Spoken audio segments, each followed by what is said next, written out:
So, in a clinical setting, how can a social worker distinguish between therapeutic self-disclosure and unprofessional behavior?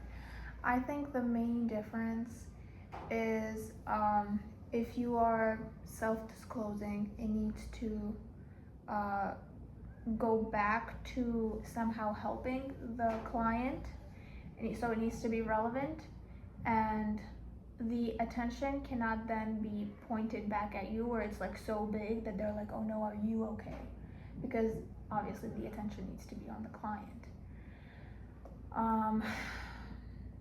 What else? I agree with those points. Yeah. How would you say you use self-disclosure with kids? I usually tell them like, oh, I also used to struggle with that. Yeah, me too. Yeah. I feel like it's a good way to normalize it for them, because I feel like some kids think it's like a problem they only have. Yeah. So it helps when they feel like you can relate and understand. Yeah, like, I feel like when you have a kid and it's like an adult, they don't really see how an adult can help sometimes or can relate to them. Yeah. So it does help.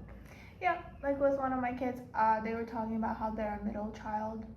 So I told them like, oh, you know, I'm also a middle child, so I get what you're saying about feeling ignored sometimes.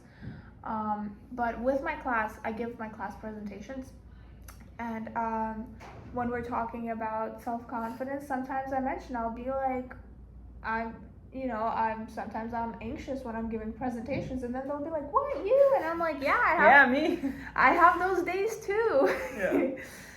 It's good to normalize it. Yeah. It's good to show them that like you can be anxious and you can still give a presentation. I think it's good when you use self-disclosure and it's like those little like normalizing something comments or just little things, but like you said, I feel like if it's pointing direction at you, if you're more just telling a story now about your life and how you've struggled, it kind of pointing it at you, because I feel like any person, most people, like if they're hearing something like that, then of course it would be like, are you okay? Like, how did you handle this? Like, it's hard to bring the conversation back to the client if you go on a whole tangent about yourself. I think them asking how did you handle that isn't that bad if it's like a piece of advice and you try to like be like, what do you think about that, and you like again bring it back and to it just them. it just depends how you handle it and if it's brief. Like if you're talking about yourself for 30 minutes of a session, that's not good. Right. What's the second question? How does maintaining clear professional boundaries strengthen the dignity and worth of the client by keeping the focus on their needs? Well, the whole session is revolved around them and their needs. I think we kind of just talked about it. The boundaries are to help the client understand the point of a therapeutic relationship. It's not to be friends with your therapist or like form a really close relationship with them. Like it's supposed to be professional. True. Yeah, absolutely. Yeah, I think like I struggle with that just a bit because the kids I've been with them since the second grade.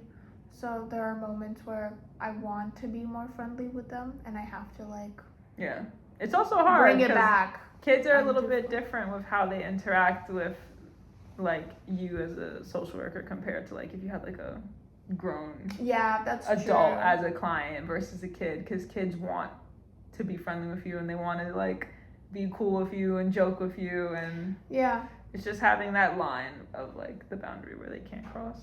It was actually kind of hard the other day because it's just like it's so mean, but a kid asked me like, can we be best friends? And it's a kid I see for counseling, and I was like, I can't be your best friend, I'm your counselor.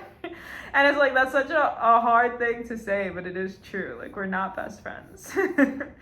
Yes, sorry, I just checked to make sure that it could be longer than 3 minutes because we're like on the 4. Yeah, we're on the 4-minute mark. But yes, but okay.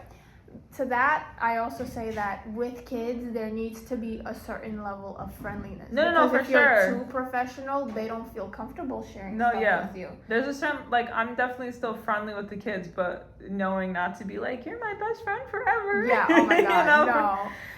We can't say that. No, we can't. But they're, like, the first couple sessions is kind of, like, just focused on getting to know them. Yeah.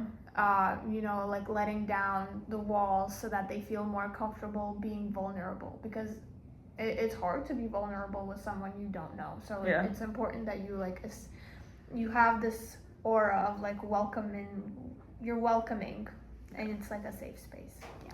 Ah, look at that, we're at the 5-minute mark.